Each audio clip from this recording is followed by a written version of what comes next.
이렇게 오래간만에 우리 귀한 성도님들 뵙게 되어서 너무 감사합니다.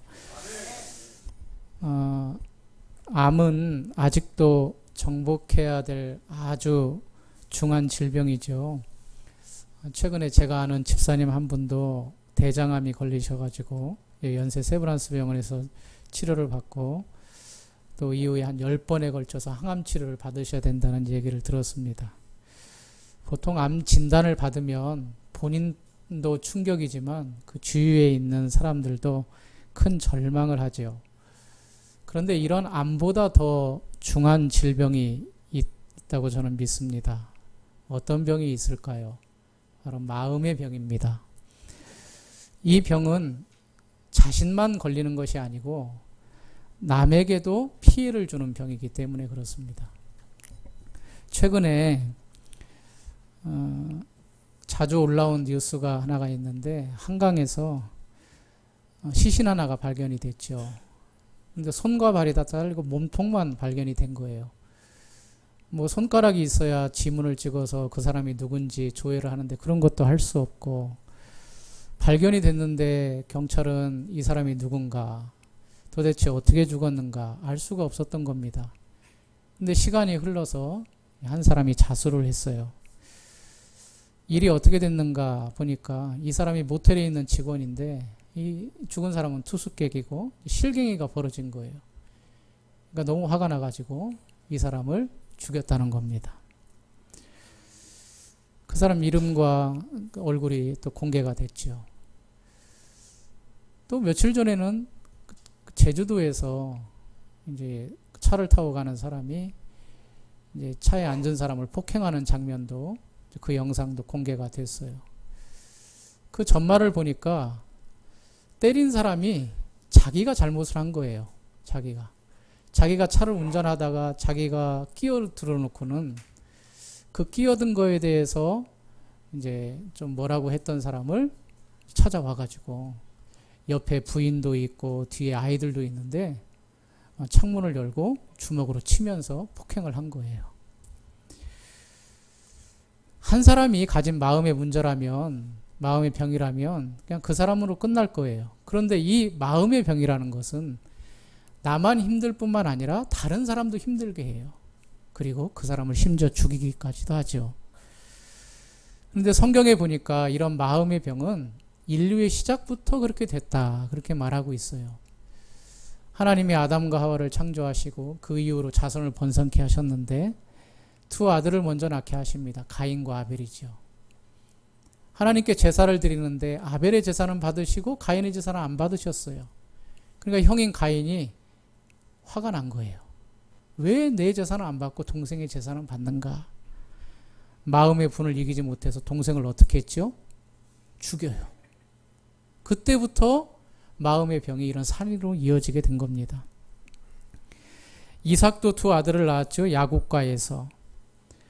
동생인 야곱은 이름 그대로 속이는 자였어요.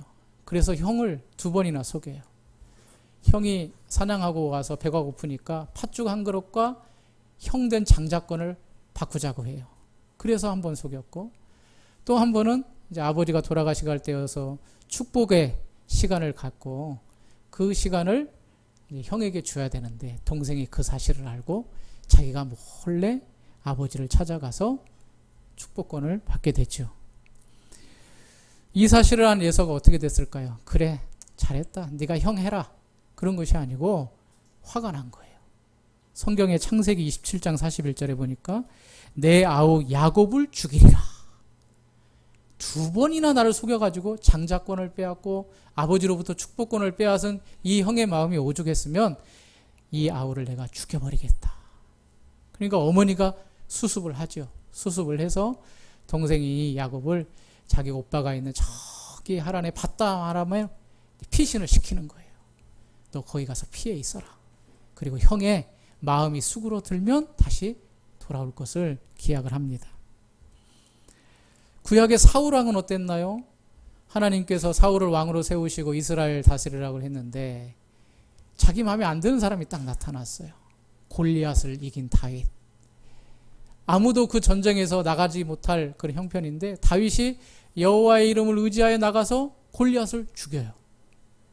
그러니까 그 백성들이 다윗을 어떻게 하겠어요? 이야, 칭송을 하는 거예요. 왕이 천천이라면 다윗은 만만이다. 그 말을 들은 사울왕은 마음이 어떨까요? 내가 왕인데 감히 저 어린 다윗이 나보다 더 칭송을 받고 높임을 받아? 성경에 보니까 그때부터 다윗을 주목했다. 이 말은 마음에 불편함이 있었다는 거예요. 그래서 결국에는 다윗을 죽이려고 이리저리 쫓아다니는 것을 볼 수 있죠. 우리 성도님들은 어떠신가요? 한 주간 사시면서 이런 마음의 병 때문에 힘들진 않으셨습니까? 저 두고 보자. 저거 내가 언젠간 한번 엎어버리겠다. 내가 지금은 좀 힘이 없고 약한데 내가 언젠가는 너 한번 손 한번 보겠다. 또 혹시 내가 그런 피해를 입고 한 주간을 보내지 않았습니까? 누구한테 해코지를 당하거나 얻어맞거나 욕을 당하거나. 사실 하나님은 우리를 그렇게 창조하지 않으셨어요. 하나님은 하나님의 선하신 형상을 따라서 우리가 선하고 의롭고 하나님과 교제하며 살아가기로 약속을 하고 창조를 하셨어요. 그런데 인간의 타락으로 말미암아 그런 것은 온데간데 사라져버리고 우리 마음에는 선하지 못하고 악한 본성이 자리 잡아서 마음의 이런 병과 또 그 마음의 병으로 인한 살인과 저주와 악한 것들이 이 땅에 가득하게 된 것이죠. 저는 오늘 이 본문의 말씀을 통하여서 우리 마음에 있는 마음의 병, 그 병을 어떻게 바꿀 수 있는가? 어떻게 우리가 이 땅을 살아가야 될 것인가? 마음의 위안이라는 제목으로 함께 은혜를 나누고자 합니다. 오늘 읽은 성경이 어느 말씀이죠? 성경의 골로새서입니다. 골로새서. 목사님께 골로새서 설교를 한다고 보냈더니 아우 잘 됐다고 요즘 주일날 에베소서 설교를 하신다고 하더라고요. 사실 에베소서와 골로새서는 아주 비슷한 성경입니다. 또 비슷한 시기에 사도 바울이 기록한 성경입니다. 오늘 우리가 2장 1절로부터 3절까지 읽었는데 2장 1절을 보면 우리말에는 없는 단어가 이제 성경 원래 기록된 헬라어에는 기록이 되어 있습니다.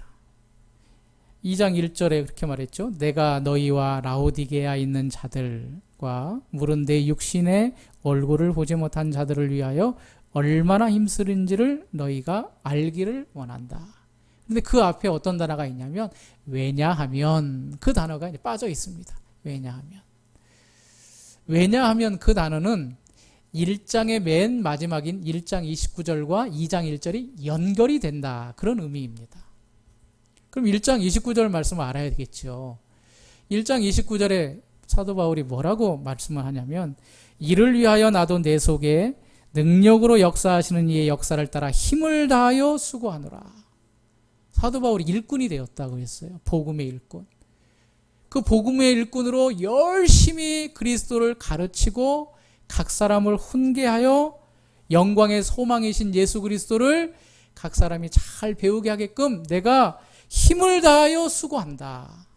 왜냐하면 너희와 라오디게아에 있는 자들과 내 육신의 얼굴을 보지 못하는 자들을 위하여 얼마나 힘쓰는지를 너희가 알기 위함이다. 그렇게 연결이 되는 겁니다. 사도 바울은 복음을 전하는데 설렁설렁하지 않았던 것 같아요. 힘을 다해서 최선을 다했던 것 같습니다. 그것을 사도 바울이 기억하길 원한다. 알길 원한다. 그렇게 이제 말을 하고 있는 겁니다. 이거는 사도 바울이 내가 열심히 하니까 너희들 내 열심히 하는 거 알아줘. 그 말로 하는 게 아닙니다. 사도 바울이 2장 1절에서 알길 원한다. 그 말은 내가 이렇게 열심히 하는 이유를 너희가 깨닫기를 원한다. 내가 왜 이렇게 복음을 열심히 전하는지, 내가 라오디게아에 있는 너희들과 또 심지어 나를 알지 못하고 소리로만 들었던 모든 성도들이 내가 이렇게 왜 열심히 복음을 전하는지 제발 알아줬으면 좋겠다. 그런 것입니다. 왜냐하면 그것을 알아야 교회가 무엇인지를 알고 또 오늘의 말씀대로 자기에게 돌아오는 성도의 유익이 무엇인지 알기 때문입니다. 여러분, 교회가 무엇일까요? 또 교회 나와서 예수를 믿고 성도된 유익이 무엇이 있을까요? 2절 말씀을 한번 읽어보겠습니다. 2절 시작. 이는 그들로 마음의 위안을 받고 사랑 안에서 연합하여 확실한 이해의 모든 풍성함과 하나님의 비밀인 그리스도를 깨닫게 합니다. 여기서 가장 중요한 단어가 있다면 어떤 단어일까요? 한번 선택해 보십시오. 2절에서 가장 중요한 단어. 여러 단어들이 있는데 힌트, 오늘 말씀의 제목입니다. 마음의 위안이라는 게 2절 말씀에서 제일 중요한 주절입니다. 가장 중요. 다른 것들은 그것을 설명하기 위한 구절들입니다. 우리말로는 다 뭐 똑같은 중요한 구절 같지만 2절에서 사도 바울이 강조하고 싶은 것이 있어요. 너희들이 내가 이렇게 열심히 하는 이유가 어디 있는지 아느냐, 알아줬으면 좋겠는데 그것은 뭐냐면 너희들이 마음의 위안을 받아야 되기 때문에 또 그 위안으로 살아가야 되기 때문에 내가 이렇게 열심히 복음을 전하고 편지를 쓸고 수고하는 것이다. 그렇게 말하고 있는 겁니다. 여기서 사랑 안에서 연합이라는 말도 나오고 확실한 이해의 풍성함도 나오고 또 그리스도를 깨닫게 하려 함이라, 이 말도 이제 세 부분으로 나오죠. 사실 교회에는 이 세 가지가 있어야 됩니다. 첫 번째로는 그리스도가 있어야 돼요. 교회 안에. 또 두 번째로는 교회 안에는 사랑이 있어야 돼요. 그리고 세 번째로는 교회 안에는 그 예수 그리스도를 이해하는 풍성함이 있어야 돼요. 이게 바로 교회의 요건이에요. 물론 사람이 있어야 되죠, 성도들이. 그런데 교회는 그리스도를 중심으로 그리스도의 사랑과 그리스도를 아는 지식의 풍성함이 있어야 온전한 교회, 참 교회가 되는 거예요. 한번 생각해 보세요. 교회 안에 사랑이 있고 예수님을 아는 지식이 없을 때 교회가 어떻게 되는가? 그냥 모이고 먹고 즐기고, 야, 난 사랑해. 또 필요한 것이 있으면 도와주고. 그런데 그 안에 예수님의 아는 지식이 없어요. 그것은 거짓과 불의와 오염될 가능성이 많아집니다. 즉 이단들이나 잘못된 가르침으로 인하여서 바로 가지 못하는 상황이 발생하게 된다는 겁니다. 반대로요, 교회가 사랑이 없고 예수님을 아는 지식, 즉 성경을 아는 지식만 풍성해져요. 그러면 어떻게 될까요? 마음이 따뜻하지 못하기 때문에 냉랭한 교회가 되겠죠. 교회를 가리켜서 가족과 같다고 합니다. 가족과. 사실 등대교회는 정말 가족과 같은 교회 같아요. 딱 그 교회를 들어가 보면 참 희한하게도 분위기를 느낄 수가 있어요. 여러분들 이제 가정이 있고 어렸을 때부터 잘 알지만 맨날 싸우는 집에 들어가면 들어가고 싶어요? 들어가기 싫어요? 싫죠. 근데 이상하게 그 집안의 분위기도 처음 온 사람도 감지를 해요. 이상하죠. 그런데 따뜻한 가정은 달라요. 따뜻한 가정은 뭔가 따스함이 있고 또 평안함이 있어요. 불안하지 않아요. 교회도 마찬가지입니다. 교회는 사랑이 있어야 돼요. 아는 성경의 지식만 있다고 교회가 되지 않아요. 그렇다고 해서 아는 지식을 팽개쳐놓고 사랑만 있어도 되는가? 그렇지도 않아요. 오늘 사도 바울은 우리에게 말하기를 교회가 무엇인가? 라고 했을 때 교회는 그리스도의 사랑과 그리스도의 지식으로 이 두 가지 수레바퀴가 잘 연합되고 화합된 곳이 바로 교회다. 그렇게 이제 말을 하고 있는 거죠. 이 두 가지가 함께 할 때 참 교회가 되고 이 교회 안에 성도의 마음의 위안이 있다. 그렇게 말해주고 있는 것입니다. 우리 성도님들 어려울 때 위로받고 싶죠. 목사님에게도 위로받고 싶고 전도사님에게도 위로받고 싶고. 이제 요즘에 저희 아버님과 어머니를 보면서 느끼는 게 뭐냐면 두 분이 그렇게 이야기를 많이 하세요. 그냥 새벽기도 가실 때부터 그냥 잠자리에 드실 때까지. 근데 얘기를 들어보면 시시콜콜한 얘기들이 더 많아요. 그걸 보면서 어떤 게 느껴지냐면 아, 나이가 드실수록 친구가 필요하구나. 내 말을 들어줄 사람, 즉 내 마음을 이해해 줄 사람, 같이 호응해 줄 사람이 필요하구나 라는 것을 깨닫게 됩니다. 누군가 내 옆에 있어야 돼요. 이 땅에서 우리 인생을 살아갈 때에 우리는 서로에게 위안이 되고 위로를 해줍니다. 그런데 참된 마음의 위안과 위로를 주는 사람이 누가 있을까요? 또 어디가 그곳이 되어야 될까요? 오늘 말씀은 우리에게 마음의 위안이 되는 곳, 마음의 위로를 줄 수 있는 곳은 오직 교회밖에 없다. 그렇게 말하고 있습니다. 세상에서도 위로를 받을 수 있지요. 그런데 그 위로는 잠시요, 잠깐이요. 그 효과가 오래가지 않는다라고 말하고 있는 것입니다. 그래서 성경이 말하기를 성경이 주는 위안은 사람과 같지 않아서 이렇게 말하고 있습니다. 한번 보실까요? 데살로니가 후서 2장 16절에 이렇게 말을 합니다. 16절, 17절 읽어보겠습니다. 시작. 주 예수 그리스도와 우리를 사랑하시고 영원한 위로와 좋은 소망을 은혜로 주신 우리 아버지께서 너희 마음을 위로하시고 모든 선한 일에 말에 굳건하게 하시기를. 뭐라 그랬어요? 위로인데 어떤 위로라고 말합니까? 영원한 위로라고. 영원한 위로. 하나님이 주시는 위로는 잠시 잠깐 우리의 고통을 멈추게 하는 진통제와 같은 게 아니에요. 하나님이 주시는 위로는 영원하대요. 이 영원하다는 것은 시간적으로 영원할 뿐만 아니라 효과적으로도 절대로 감소하지 않는다. 그 말씀입니다. 우리 등대교회 성도님들은 교회를 통하여서 하나님의 이러한 영원한 위로를 누리기를 간절히 소원합니다. 사람도 필요해요. 때로는 정말 필요해요. 정말 힘들 때는 기도가 안 될 때도 있어요.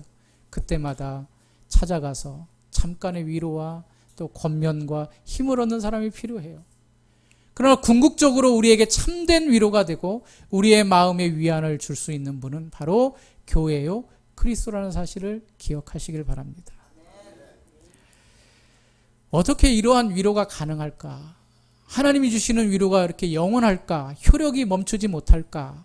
효력이 끝까지 갈까? 그 이유를 3절에서 말해주고 있습니다. 3절 같이 읽어보겠습니다. 시작. 그 안에는 지혜와 지식의 보화가 감춰. 여기서 그는 누구를 말할까요? 예수님.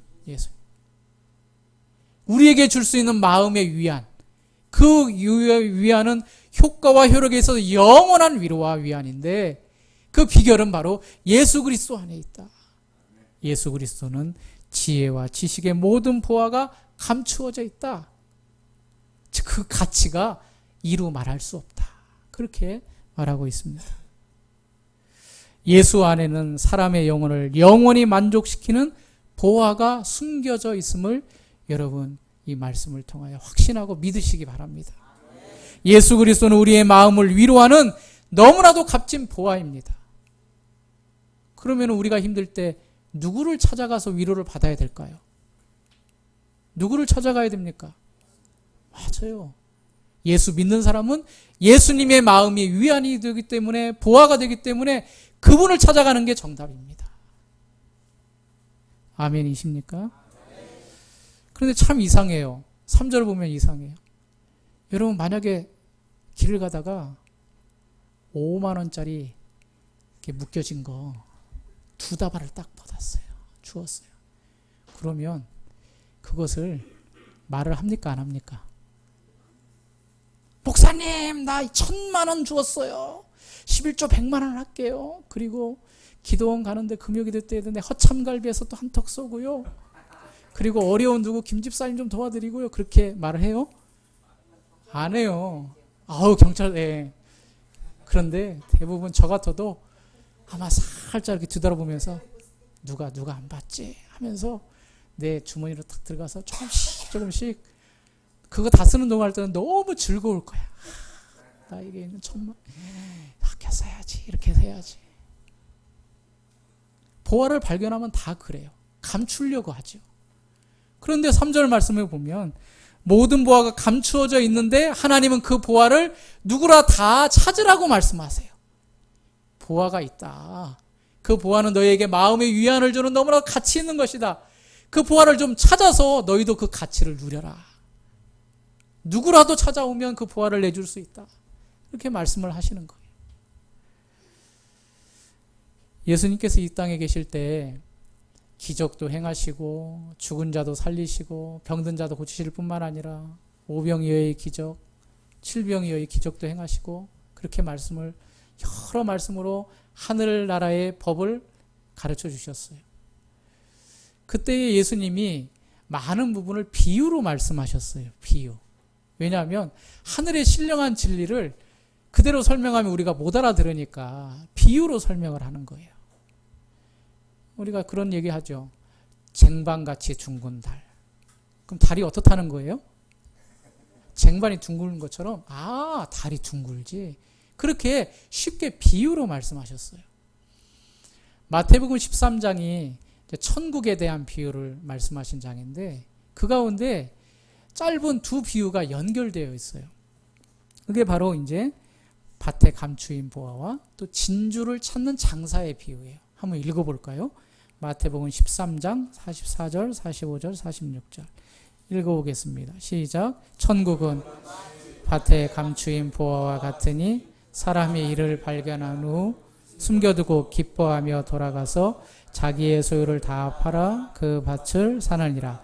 또 천국은 마치 좋은 진주를 구하는 장사와 같으니 극히 값진 진주 하나를 발견하며 가서 자기의 소유를 다 팔아 그 진주를 사느니라. 짧지요. 3절밖에 안. 그런데 두 개의 비유가 연달아서 있어요. 그래서 성경을 연구하는 학자들은 이 비유가 아주 비슷한 점이 있어서 쌍둥이 비유다. 그렇게 말을 하고 있어요. 여기 하나의 중요한 두 비유의 공통점, 주제는 뭐냐면 복음을 발견한 사람들의 특징이 나와 있어요. 보화를 발견하고 값진 진주를 발견한 사람들의 특징, 즉 복음을 발견한 사람들의 특징을 말해주고 있어요. 이 두 비유는 같은 점도 있고 다른 점이 있어요. 먼저 다른 점부터 살펴볼게요. 밭에 감추인 보화를 발견한 사람은 이 보화를 우연히 발견을 했어요. 밭을 갈다가 했는지 어떻게 했는지 아무튼 농사를 짓다가 쟁기를 갈다가 했는지 밭을 막 파다가 뭐가 하나 탁 걸린 거예요. 상자를 꺼내보니까 세상에 그 안에 뭐가 들어있는 거예요.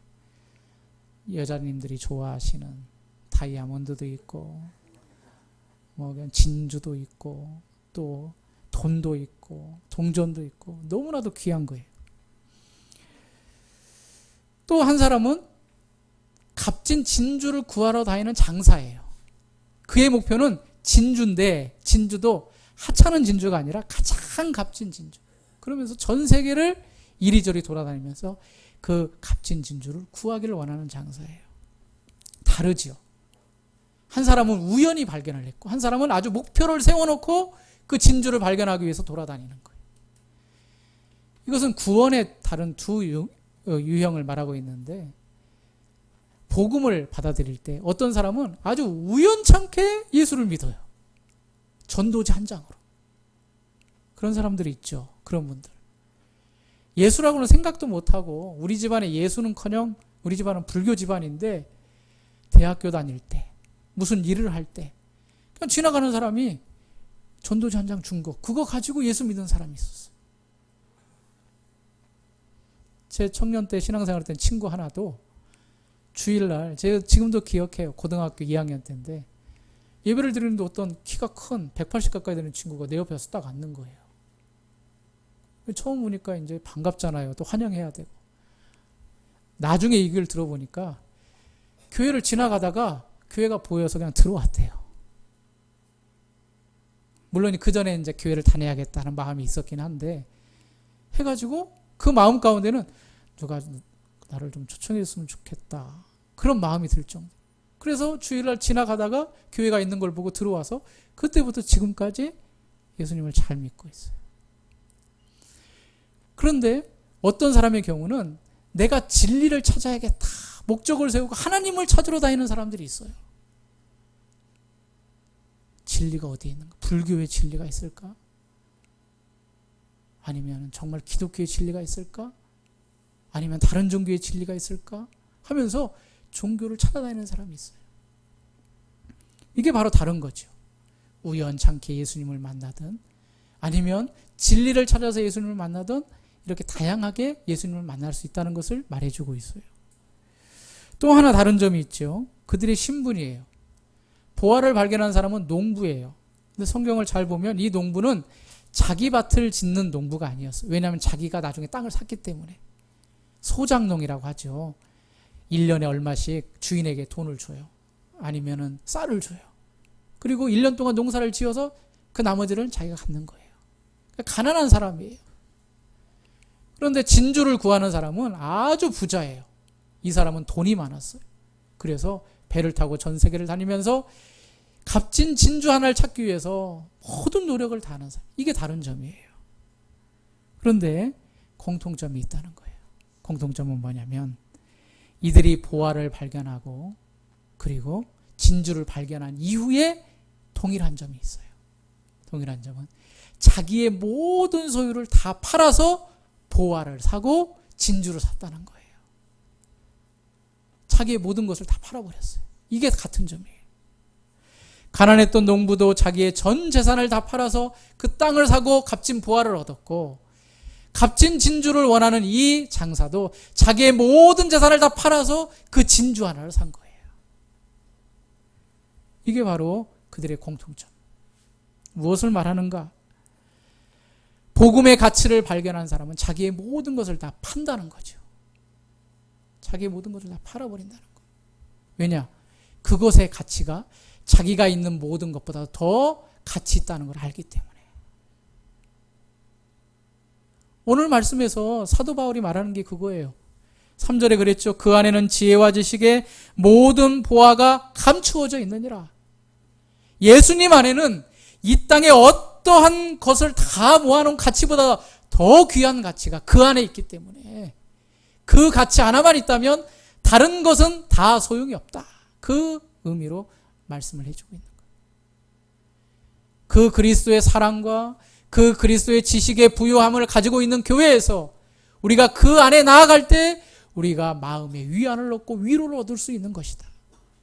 세상에 주는 위로, 세상에 주는 격려, 세상에 주는 칭찬은 잠깐 있다가 없어지지만 그러나 우리 마음의 고질병인 죄악된 그 병, 고칠 수 없는 그 병, 그 병들은, 그 위안들은 오직 예수 그리스도에 나올 때만 우리가 얻을 수 있고 치료될 수 있다. 그 말을 하고 있는 것입니다. 오늘도 찬양 몇 곡을 불렀는데 그 안에 예수님을 이러한 내용을 찬양하는 고귀함을 찬양하는 찬양의 가사들이 있었어요. 그런데 왜 우리가 이 예수님을 믿으면서 이 가치를 발견하지 못하는가? 이게 이제 가장 큰 문제죠. 예수님을 믿는다고 하면서 우리는 여전히 악한 생각과 죄악된 길에 서 있는 것을 보게 됩니다. 이사야서 55장은 이런 우리에게 어떻게 해야 될 것인가를 한번 강건하게 설명해 주고 있다고 생각을 합니다. 이사야서 55장 1절과 3절 말씀을 한번 읽어보겠습니다. 시작. 오라 목마른 자들아 물로 나아오라. 돈 없는 자도 오라. 너희는 와서 사 먹되 돈 없이 값없이 와서 포도주를 사라. 너희가 어찌하여 양식 아닌 것을 위하여 은을 달아주며 배부르게 하지 못할 것을 위하여 수고하느냐. 내게 듣고 들을지어다. 그리하면 너희가 좋은 것을 먹으며 너희 자신이 기름진 것으로 즐거움을 얻으리라. 너희는 귀를 기울이고 내게 나와 들으라. 그리하면 너의 영혼이 여기까지. 너희 목마른 자들아 물로 나오라. 당연히 물을 먹어야죠. 목마른. 그런데 여기 중요한 게 있습니다. 너희는 와서 사 먹되 돈 없이 값없이 와서 포도주와 젖을 사라. 우리가 필요한 게 있으면 돈을 어떻게 해야 돼? 내야 돼요. 그래 나에게 필요한 걸 사야 돼요. 그런데 이사야 선지자를 통해 하나님 말씀하세요. 야, 와! 오면 내가 공짜로 줄 거야. 2절에 양식 아닌 것을 위하여 은을 달아주며 배부르지 못할 것을 위하여 수고하느냐. 내게 듣고 들을지어다. 이 말은 너희가 육신의 양식이 아니라 영혼의 양식을 위하여서 내게 나와야 된다. 이것을 말하고 있고 3절에 귀를 기울이고 내게 다와 들으면 너희 영혼이 살 것이다. 육신의 양식은 먹으면 또 배고프고 또 배고프고 또 배고프고, 그러나 영혼의 양식은 채울 수 있는 것은 내게 나와 듣는 일밖에 없다.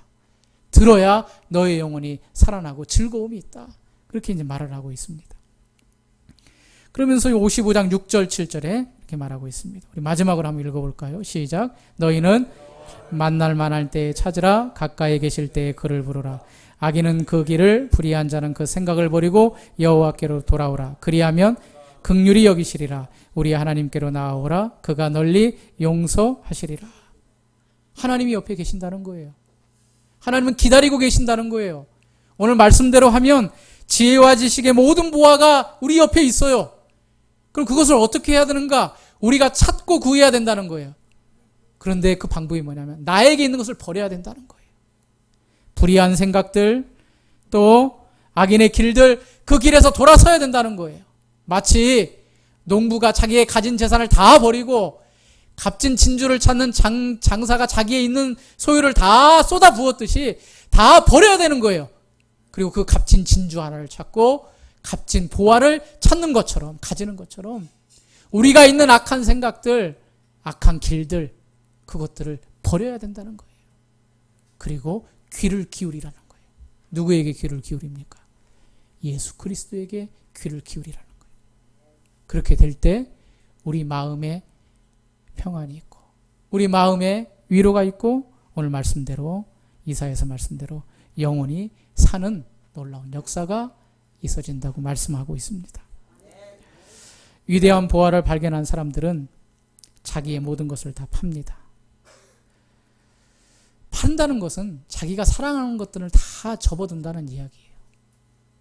예수님보다 더 귀한 것들을 접어주는 것을 말합니다.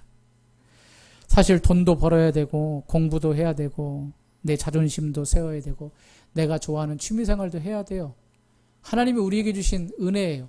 그런데 그것이 예수님의 가치보다 더 높다면 우리는 과감하게 포기하고 버려야 돼요.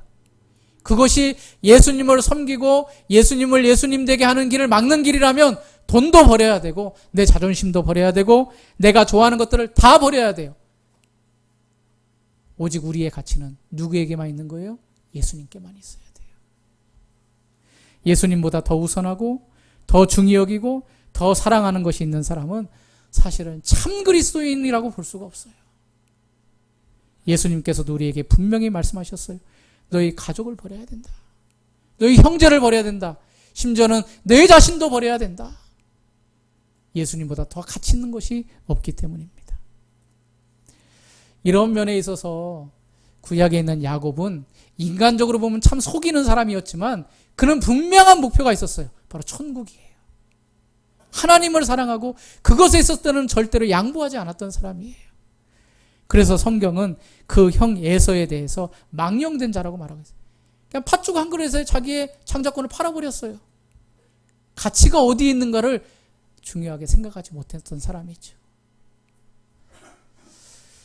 이 자리에 함께하는 우리 등대교회 성도님들, 오늘 말씀을 진지하게 들으셔야 됩니다. 정말 진지하게. 교회를 나오는데 예수님을 이용하려고 나오는 사람들이 있어요. 야, 거기 가면 뭐 준대. 그것뿐만 아니라 내 육신적인 것을 채우기 위해서 나오는 사람들이 분명히 있어요.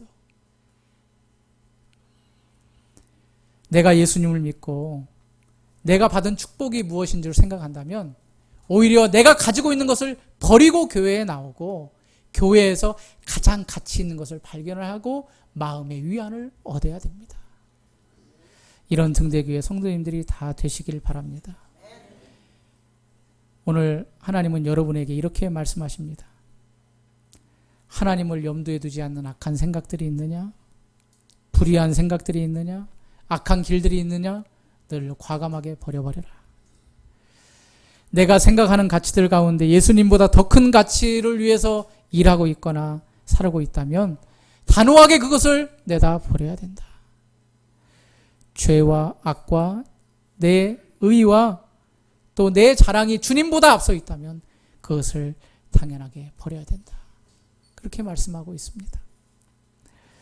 버리는 것은 절대로 손해보는 것이 아닙니다. 당장엔 내가 손해볼 것 같지만 사실은 그것이 나를 더 풍성하게 만들고 내 영혼이 살게 되는 지름길입니다. 영혼이 사는 길, 마음이 영원한 위로를 얻는 길. 오늘 사도 바울이 말한 마음의 위안, 이것들을 우리가 어디서 얻을 수 있는가? 이 세상의 원리대로 살아가지 아니하고 정말 이 땅에 살면서 풍성한 은혜 가운데 거할 수 있는 길이 어디 있는가? 해답은 예수 그리스도요. 예수 그리스도의 길밖에 없다는 사실을 여러분들이 마음 가운데 명심하시고, 사도 바울이 이를 위해서 힘쓰고 애쓰셨듯이 우리도 이 길에 힘쓰고 애써서 그리스도를 사랑하고 그리스도를 아는 지식의 부유함에 우리가 다 들어가서 마음의 평강과 위안을 얻는 여러분들이 되시기를 간절히 바랍니다. 정말 주 예수보다 더 귀한 것은 없습니다. 그런 고백이 여러분들의 고백이십니까? 사실 이 자리에 나와 있는 것도 그 증거입니다. 내가 할 일 많아. 그런데 예수님께, 하나님께 예배드리는 것이 귀하기 때문에 이 자리에 앉아 있는 거예요. 맞습니다. 여러분들 정말 잘하신 겁니다. 그런데 때로는 이것을 흔들어 놓는 사람이 있습니다. 야, 교회가 뭐가 중요해? 예수가 밥 먹여주느냐? 계속 그런 말들이 그때마다 여러분은 어떻게 해야 됩니까? 그 말들을 다 버려야 됩니다. 그 말들을 흘려보내야 됩니다. 아니야. 이 세상에서 가장 가치 있고 가장 값진 보화는 예수님밖에 없어. 그 예수님이 나의 마음에 위안이 되시는 분이고 풍성함이 되시는 분이고 내 영혼을 살리시는 분이야. 이런 믿음을 가지고 이번 한 주도 이 땅을 살면서 흔들리지 말고 승리하시는 우리 등대교회 성도님들이 다 되시길 바랍니다. 우리 두 손을 가슴에 얹고 이렇게 고백합시다. 주 예수보다 더 귀한 것은 없습니다. 다시 한번, 주 예수보다 더 귀한 것은 없습니다. 우리 찬송가 한 장 할까요? 94장입니다.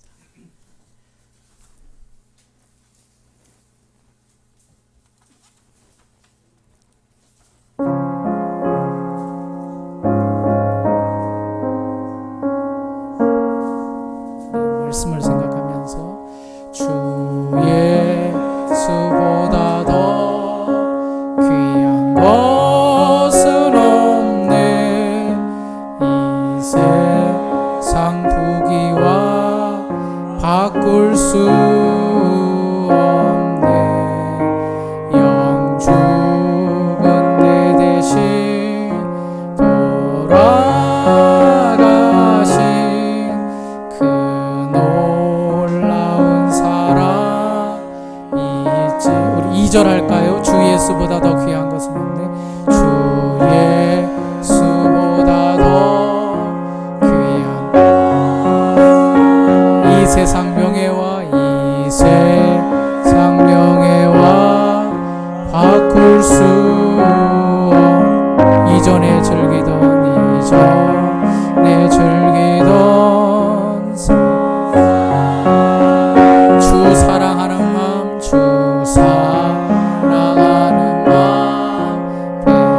3절입니다. 주 예수보다 더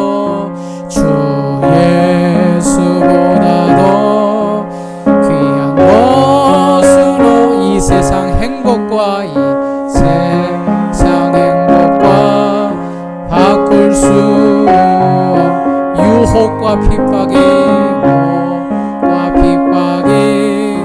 몰려 주 섬기는 내 맘, 주 섬기는 내 맘.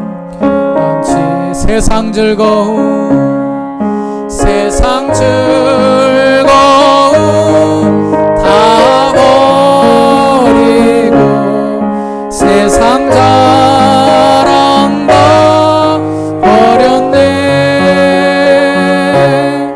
주 예수보다 더 귀한 것은 없네. 예수밖에는 없네. 이 시간 눈을 한번 감아 보십시오. 이 시간 이 고백이 진정 나의 고백이십니까? 정말 마음 가운데 한번 확인해 보십시오. 내가 어떠한 유혹과 환난과 또 예수보다 더 가치 있는 것을 나에게 시험에 올지라도 그것을 과감하게 버릴 수 있을까? 정말 날 구원해 주신 값진 보화인 이 예수님이 내 안에 가장 가치 있는 것인가? 이 시간 오늘 말씀을 생각하면서 한번 통성으로 기도했으면 좋겠습니다. 하나님, 나에게 이 예수님을 알게 해주신 것 감사합니다. 믿게 해주신 것 감사합니다. 흔들리지 않게 해주옵소서. 이 가치로 내 마음의 평생의 위안을 삼고 내 영혼이 살아나가는 은혜가 있게 해 주옵소서. 주여 한번 부르짖고 기도하도록 하겠습니다. 주여! 하나님 아버지 감사합니다. 오늘 말씀을 통하여서